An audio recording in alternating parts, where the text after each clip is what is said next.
Bonjour à tous, je vous propose d'explorer la troisième branche de la carte mentale de ce chapitre sur la physiologie de l'excrétion. Nous allons nous intéresser plus spécifiquement à la physiologie rénale. Voici la carte en question. Nous zoomons donc sur cette branche qui concerne la physiologie rénale et nous allons nous intéresser plus spécifiquement au processus qui se déroule au niveau du néphron. Nous avions parlé de trois processus qui sont la filtration glomérulaire et puis la réabsorption et la sécrétion tubulaire, qui sont deux phénomènes qui font partie de ce qu'on appelle la sélection tubulaire. Commençons avec la filtration glomérulaire qui va se faire à travers la membrane de filtration, laquelle est constituée par des éléments sanguins puisqu'on retrouve donc les cellules endothéliales et plus spécifiquement on peut évoquer les fenestrations des cellules endothéliales.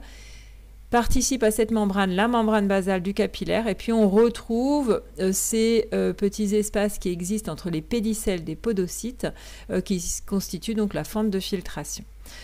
Donc cette membrane de filtration, c'est une sorte de filtre à travers lequel le sang va filtrer et va finalement donner un filtrat qui correspond à l'urine primitive. Concernant les substances qui vont filtrer, il n'y a pas de sélection des substances. Quand on dit qu'il n'y a pas de sélection, c'est par opposition à ce qui va se passer ensuite dans le tubule, c'est-à-dire qu'il n'y a pas de sélection concernant la nature chimique des substances. La filtration va en revanche bien sûr se faire selon la taille. Globalement, les petites substances inférieures à 4 nanomètres vont filtrer. Quand elles sont supérieures à 8 nanomètres, elles ne vont pas filtrer. Quand elles sont intermédiaires entre ces deux dimensions, la filtration va être plus ou moins difficile. Ça va dépendre des charges portées par les substances en question qui vont plus ou moins interagir avec les éléments, donc les molécules qui constituent le filtre lui-même. Alors ce filtre est réglable. Effectivement, la perméabilité, c'est-à-dire la porosité, on va dire la largeur en fait des mailles du filtre peut varier, essentiellement grâce à une régulation qui porte sur les fentes de filtration.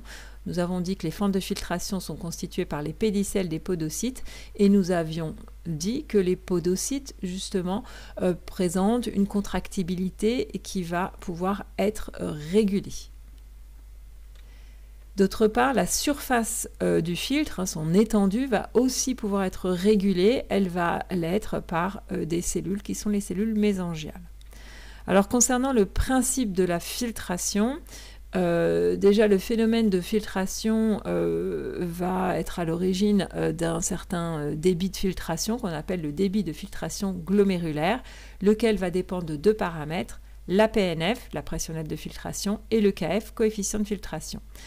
La pression nette de filtration va dépendre de forces qu'on appelle les forces de Starling, déjà étudiées dans le chapitre sur le système cardiovasculaire. Ces forces de Starling vont dépendre elles-mêmes de deux gradients de pression, un gradient de pression osmotique et un gradient de pression hydrostatique. Nous avions retrouvé la même formule que celle évoquée dans le chapitre sur le système cardiovasculaire pour calculer la pression nette de filtration qui est de 10 mm de mercure. Le KF, coefficient de filtration, lui va dépendre de la perméabilité ou porosité du filtre, donc il dépend de la contractilité des cellules donc, qui sont les podocytes, et ce coefficient va aussi dépendre de la surface de filtration ajustée par les cellules mésangiales.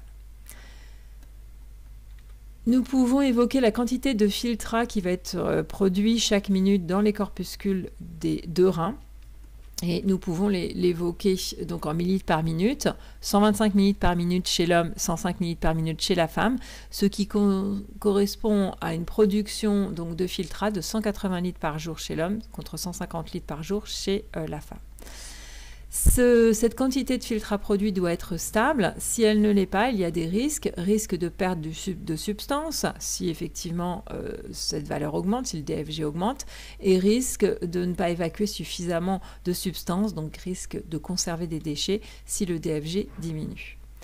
Alors, ce débit de filtration glomérulaire va être régulé. On identifie classiquement deux mécanismes. Un mécanisme d'autorégulation, quand on est en conditions physiologiques, qui va se faire par ajustement local de la vasomotricité grâce à un mécanisme myogène ou grâce à un mécanisme de rétroaction tubuloglomérulaire qui se fait via l'appareil juxtaglomérulaire. D'autre part, il existe un autre phénomène de régulation, la régulation extrinsèque. Dans ce cas-là, c'est une régulation qui va se faire à l'échelle du corps. Elle va mettre en jeu notamment le système nerveux orthosympathique. Et cette régulation extrinsèque se fait en conditions exceptionnelles, par exemple s'il existe une hémorragie ou s'il existe une ingestion excessive de liquide. D'autre part, comme nous l'avons dit en évoquant justement le KF, finalement ce débit de filtration glomérulaire peut aussi être ajusté en jouant sur le coefficient de filtration via la contractilité des podocytes et des cellules mésangiales. Ensuite, existent des phénomènes de sélection tubulaire. Nous avions dit que la filtration glomérulaire n'est pas sélective. En revanche, au niveau de la queue du petit serpent, c'est-à-dire du tube du néphron, il va y avoir une sélection avec donc deux phénomènes qui vont se faire en sens opposé. Un mécanisme donc de réabsorption tubulaire et un mécanisme de sécrétion tubulaire qui vont tous deux sélectionner les substances qui vont circuler. La réabsorption désigne un déplacement donc, qui va se faire depuis le fluide tubulaire en direction du sang. On constate que le glucose et les acides aminés sont complètement, donc qui ont filtré, sont complètement réabsorbés, du moins si on est dans des fonctionnements physiologiques. Les solutés, de manière assez générale, sont quasiment aussi tous réabsorbés et l'eau est quasiment complètement réabsorbée, sachant qu'il peut y avoir en plus une réabsorption plus importante ou moins importante qui peut se faire au niveau du bout du tube, c'est-à-dire plus spécifiquement au bout du tubule contourné distal, le TCD, et au niveau du tube collecteur. C'est une réabsorption, cette réabsorption facultative qui va essentiellement être régulée par l'ADH et l'ADH va jouer sur des canaux dans lesquels l'eau peut circuler qui sont les aquaporines 2 en leur autorisant ou en ne les autorisant pas à s'insérer dans les parois des tubes. L'autre mécanisme, la sécrétion tubulaire, désigne un déplacement qui va se faire depuis le sang vers le fluide tubulaire. Il va permettre d'éliminer des substances telles que des protons, de l'ammoniac ou encore du potassium. Les mouvements de ces solutés peuvent se faire entre les cellules, on parlera de mouvements paracellulaires, ou à travers les cellules, donc transcellulaires, via un mécanisme passif ou actif qui peut être de type transport primaire ou transport secondaire. Si on a un transport secondaire, le transport se fera par un phénomène de type sympore ou de type antipore qui, dans les deux cas, impliquera la pompe NAK. L'eau va aussi pouvoir se déplacer, soit entre les cellules, donc mécanisme paracellulaire, soit à travers les cellules, donc transcellulaires, grâce aux aquaporines qui sont présentes.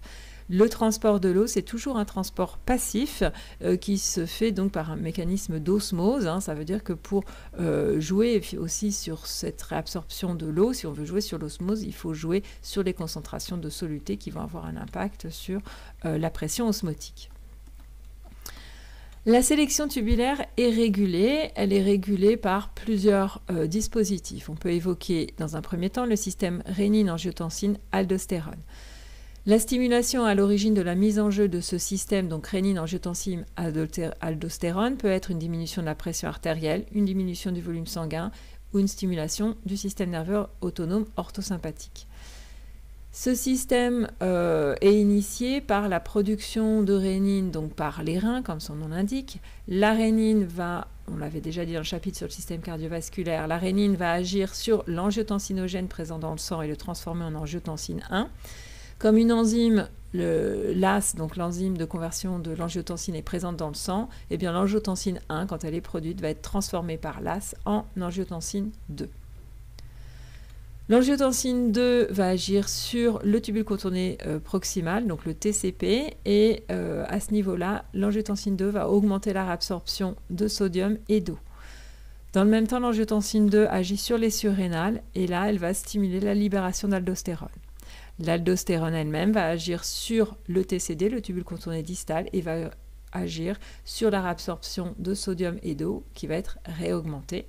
Et il va y avoir une autre action qui concerne la sécrétion de potassium et de H+, c'est-à-dire de protons, lesquelles sécrétions vont toutes deux être augmentées. Au final, on peut dire que la mise en jeu de ce système rénine-angiotensine-aldostérone va être à l'origine d'une diminution de la production d'urine. Donc on va conserver le volume sanguin, éventuellement augmenter le volume sanguin et réaugmenter la pression artérielle. Dans le même temps, on va aussi avoir une stimulation de la prise d'eau via le mécanisme de la soif. Autre mécanisme de régulation, le système qui fait appel à l'hormone antidiurétique ou ADH ou vasopressine. Les stimuli à l'origine de la production de cette substance sont une augmentation de la pression osmotique du sang, voire aussi une diminution du volume du sang et de la pression artérielle. L'ADH ou vasopressine est libérée par la neurohypophyse. Ces actions vont se faire essentiellement sur le TCD, le tubule contourné distal, et le tube collecteur, et cela va agir sur la réabsorption facultative de l'eau qui va être augmentée. Cette augmentation va se faire, comme nous l'avions déjà évoqué précédemment, par une augmentation de la perméabilité donc vis-à-vis de l'eau qui se fait via l'insertion de canaux qui peuvent laisser passer l'eau, qui sont les aquaporines 2. Les conséquences de la libération de l'ADH ou vasopressine sont donc une action sur la production d'urine qui va être effectivement diminuée et donc une action également sur la pression osmotique du sang. Au final, on peut dire qu'il va y avoir une augmentation du volume sanguin ainsi qu'une augmentation de la pression artérielle. Bien sûr, on retrouve là aussi impliqué le mécanisme de la soif. Nous avions évoqué une pathologie qui est le diabète insipide, pathologie dans laquelle l'ADH va manquer ou dans laquelle les récepteurs à l'ADH sont défectueux. Ce qui veut dire que dans ce cas-là, on ne pourra pas donc jouer sur cette réabsorption d'eau et une trop grande quantité d'urine sera produite. Troisième système, le facteur natriurétique auriculaire ou FNA. Le stimulus à l'origine de sa production est une augmentation du volume sanguin. Le facteur natriurétique auriculaire ou FNA est libéré par les oreillettes du cœur et le FNA va agir au niveau de l'ensemble du tube rénal où il va diminuer donc la réabsorption de sodium et d'eau. Il va pouvoir agir également sur le système rénine-angiotensine-aldostérone et diminuer la libération d'aldostérone et il va aussi pouvoir agir sur la neurohypophyse et diminuer la libération d'ADH. Les conséquences, quand ce système qui fait appel au facteur natriurétique ou FNA est en jeu, les conséquences sont une augmentation de la production d'urine, donc une diminution du volume sanguin, donc au final une diminution de la pression artérielle. Nous avons terminé presque avec cette physiologie rénale, puisque à côté des processus du néphron, nous avions évoqué un mécanisme de conservation de l'eau que nous n'avons pas détaillé avec des systèmes à contre-courant et nous avions simplement souligné le fait que selon les conditions dans lesquelles se trouve l'organisme, l'urine produite va pouvoir être soit diluée, soit au contraire concentrée, ce qui permet de conserver plus ou moins d'eau dans le corps. Nous avons terminé donc cette fois-ci avec cette troisième branche et je vous dis à bientôt pour la quatrième branche concernant l'évaluation de la fonction rénale.